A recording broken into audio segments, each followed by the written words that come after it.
Figure it out. Hello, this is Adam Koralik from Figured Out Productions. The following video is a video of some kind, and I hope you enjoy it. Hey guys, it's Adam here, and today we're going to be talking about this. This is the Hyperkin Duke original Xbox controller for the Xbox One. And yes, first and foremost, I know this controller has been out for well over a year. This is not a new thing. I didn't just like, oh wow, look, a new thing. No, this thing's been out for a while. And today I kind of want to talk about it, give a little bit of a review, and kind of a history of it, I guess, to an extent. Because the thing is, I never had access to this. I never got to try it until now. Thanks to Castlemania Games, I should have said that earlier. Full disclosure, the Castlemania Games sent this to me for the purposes of review for free. If you want to check it out, there's a link in the description to Castlemania Games. Awesome. Ryan's an awesome guy, has all sorts of cool stuff. But yeah, link in the description. But yeah, so he sent this my way, and I wanted to give it a shot because I've been a big proponent of the original Xbox backwards compatibility program. So for those who don't know, at one time, Microsoft announced that they were going to be doing original Xbox backwards compatibility on the Xbox One. Now, unfortunately, that program is no longer in existence. The games that were made compatible still function, you can still get them, etc., but you cannot get, there's no new games coming to that program. So ultimately, and I did videos on this every single time they did an update because frankly it was super exciting to me, but also it was a very rare occurrence. They only added 40 or debatably 42 games, depending on how you look at it, and we'll get back to that in a second. But when they put more effort into this initially, they cut a deal with Hyperkin, and Hyperkin went on to make this controller specifically for that purpose. Now, it's kind of cool because this is actually an officially licensed piece of merchandise from the Xbox brand. Microsoft themselves did not make it. They allowed Hyperkin to make it. They gave them access to the molds and permission and all that fun stuff. But ultimately, this is what came of it. Now, they did make several changes to this compared to the original Duke controller. First and foremost, this thing is optionally wireless. It's USB based. It actually works on Windows 10 as well.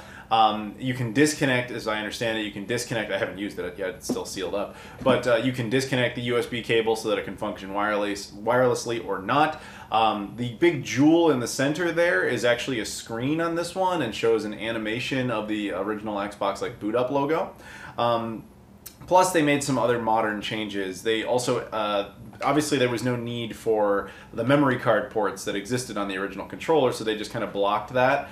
And then they added a couple of bumpers. Now the bumpers are not new functionality. All they are is the black and white buttons that were on the original controller but moved into a different location.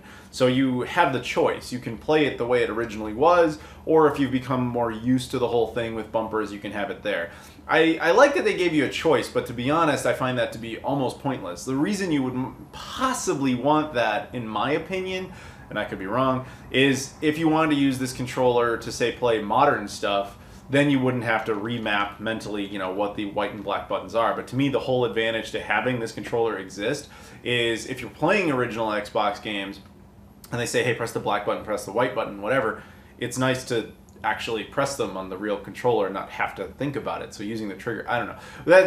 That's me. If you're going to do that, then why not just use at that point the Xbox One controller? Whatever.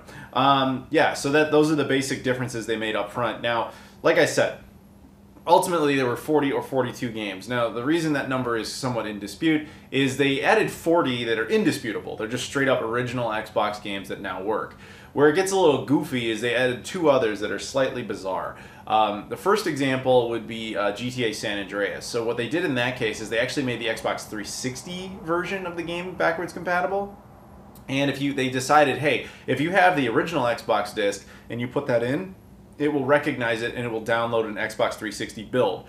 So the disc isn't like useless, it still lets you play GTA San Andreas, just not the original Xbox version. Instead, you play a totally different version. And I thought they only did that once. Turns out they did it twice, and I never mentioned it in any of the videos because I didn't know until recently. The other one was this. This is Battlefield 2 Modern Combat by EA. This original Xbox game is not really backwards compatible, but if you plug it in, or put it in, whatever, it will download the Xbox 360 version of the game and let you play that. So there you go, pro tip, and since I missed it, I thought this was a perfect place to throw it in. But yeah, so that's kind of basically the history of it, and now I think we're going to go ahead, open it up, and take a look at it and try it out. So, removing the tape here.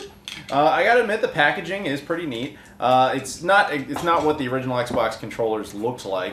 I will say, before having used it at all, the one obvious flaw to this thing is that they used the Duke.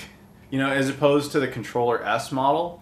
For those who aren't aware, in Japan, they never released the Duke. They just released the S because the design was smaller and they thought it would be more successful. Ultimately, that design was much more beloved, and they brought it over to the West, and that became more the standard they started packaging in.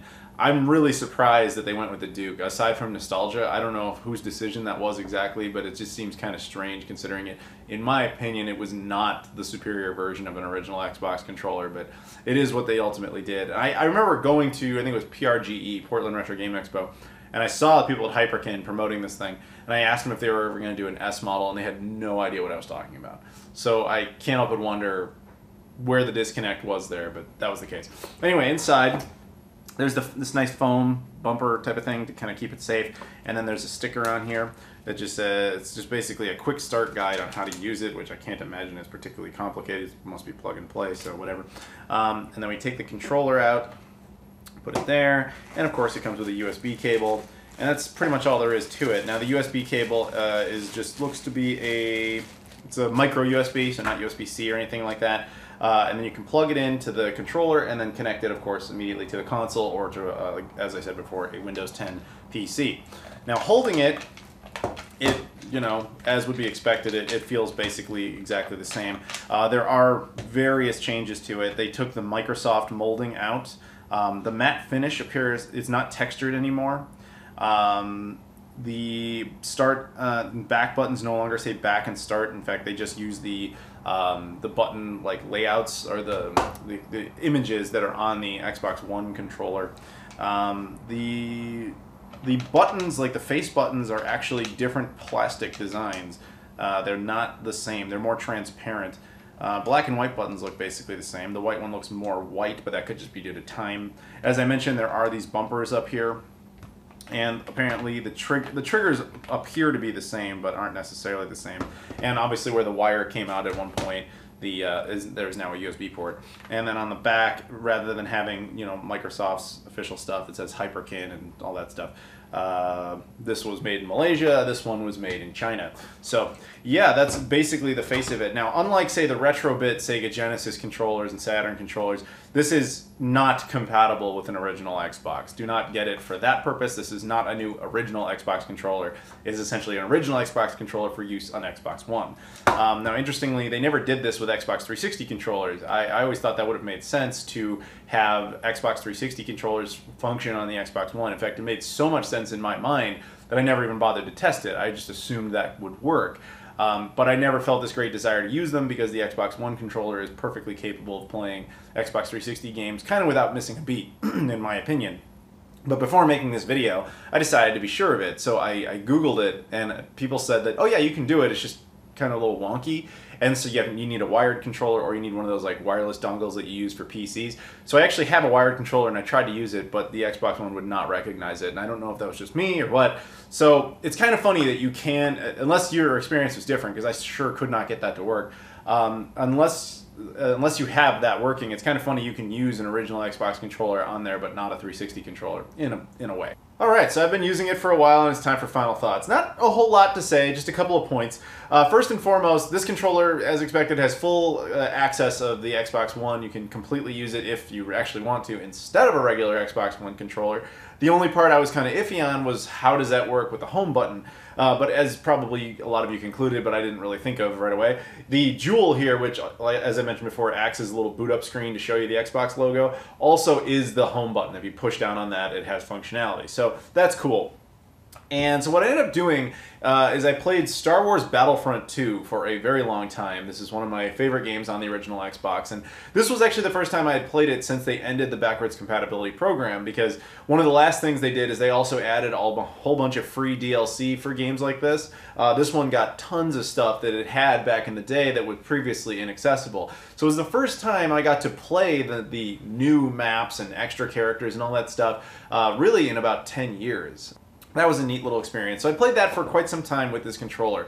And my basic assessment in the end is It's cool, but it didn't really seem to add much. And I have to say, I have to take back one of the points I made earlier, specifically about the bumpers versus the black and white buttons. I have to say, instinctually speaking, when I was playing this game, I was pressing the bumpers instead of the black and white buttons. So I think the fact that they're there, like I said, I'm kind of flipping a little bit on that, having actually used it.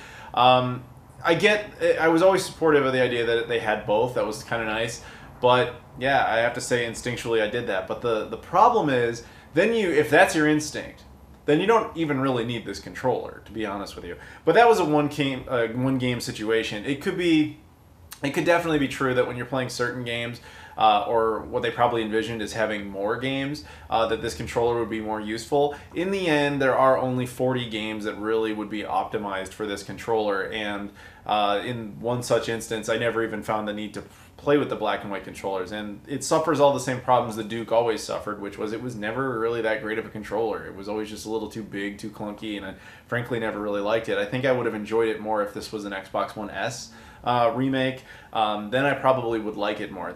Now, I don't want to give the wrong impression. The controller's fine as far as like build quality. It worked great, but I just kind of kept sitting there thinking, like, is this adding anything to this experience? Probably not. Again, case-by-case basis. There's other games where that might be the case, but in my particular outcome, not really so much. That said, it has that nostalgia thing going for it, so if you just kind of want that almost all the way original experience, but not really, then it's kind of there to help you out. But yeah, and another thing I noticed after I opened it up was there was this little green card inside. It says a very special thank you to, and then it lists a whole bunch of different people who are involved with Xbox. One thing I found kind of funny and then ultimately a little sad is that the last two that are here are the devs behind Halo and the devs behind Jet Set Radio Future. So what that tells me is this was made with the best of intentions. They wanted to make a controller that would allow people to play original Xbox games on their Xbox One and kind of have that feeling and have that experience, the nostalgic power, but upgraded, if you will. Because both of those games are clearly beloved by the people who actually produced it, that they specifically put the two of them on there. The problem is neither of those games ever ended up on the backwards compatibility program. So in my opinion, this was meant to be grander and ultimately fell a little flat, not on its own merits, but because of the program itself only supporting ultimately 40 games. I think that you had a better opportunity here, though, with the controller. Again, if they had done the S design, I think it would be more receptive. I would love to know why they didn't, but I don't know. But ultimately, if you want that kind of more complete vibe experience, then this is for you. But outside of that, hard to say. But as I pointed out, it does actually work. If you wanted to, you could actually play Xbox 360 or Xbox One games with this. I don't know why you would, but you do have that option. So with that said, quality, but it's not ultimately necessary. Let's put it that way. But if you want to check it out, there's a link in the description to Castlevania Games. Thank you again to Ryan for hooking me up with this. Thank you guys very much for watching. If you could, please like, comment, and subscribe and all that stuff. I really do appreciate it. Thank you very much. I'll see you all later.